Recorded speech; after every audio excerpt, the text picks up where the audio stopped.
السلام علیکم ورحمت الله وبرکاتہ. قدرمندو کتونکو د بدرګي بازار نه سره لایف او براه راست دا وخت موجود یم. دا څه چې تاسو وینئ قدرمندو کتونکو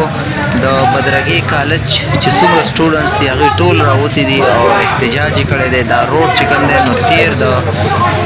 نیمې ګنټې نه بند و. اوس چې کوم دی نو اے سی او د هغې نه علاوه چې کوم دی نو د ملاکن لیویس چې کوم اعلی عهدهداران دي هغې راله دوی راسیټ کړو روډ یې کلاف ووې راځئ خبره کوو دلته کې.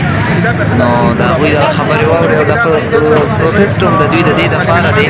چې حکومت چې کوم دی نو کیفي ګورنمنټ چې کوم دی نو څومره کالجز چې دي دا پرایویټ کوي. د سټوډنټس دغه وینا ده چې موږ سره دومره فیسونه او دومره دغه موږ سره نشته دی چې مطلب موږ لاک لاک او 2 لاک روپۍ بیا صرف چې کوم دی نو خپله فیسونو کې ورکوو. نو باقي تاسو واورئ دغه چې دوی څه ویل سر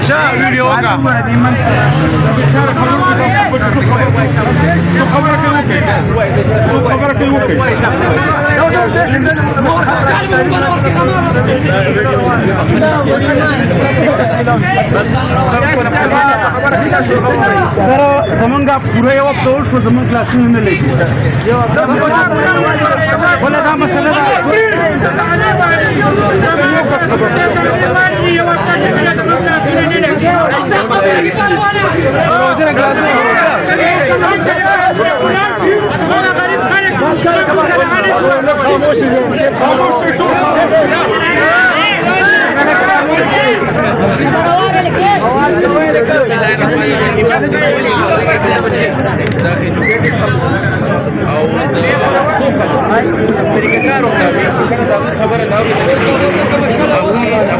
خبره ډیمانډ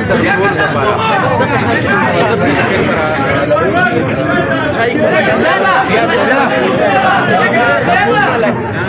د دې علاقې بشرانو کونه به له ساکو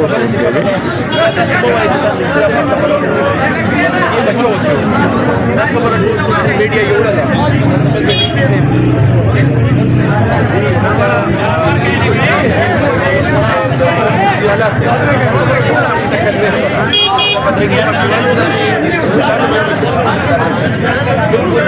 خبره چې تاسو کوئ چې ستاسو خبره دې حل کړئ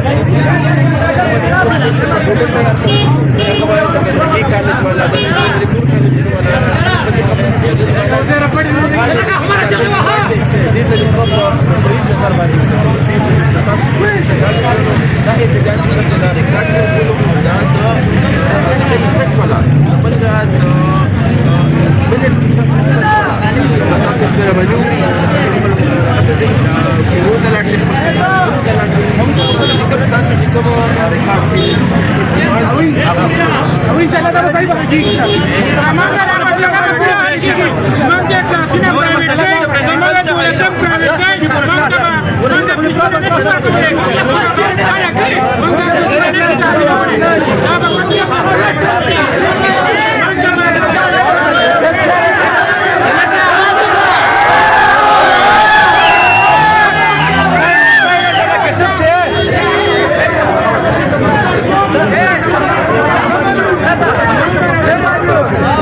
احتجاج راوتی د بدرګي روډ ټول بلاک دی ایزي صاحب هم راغلی دی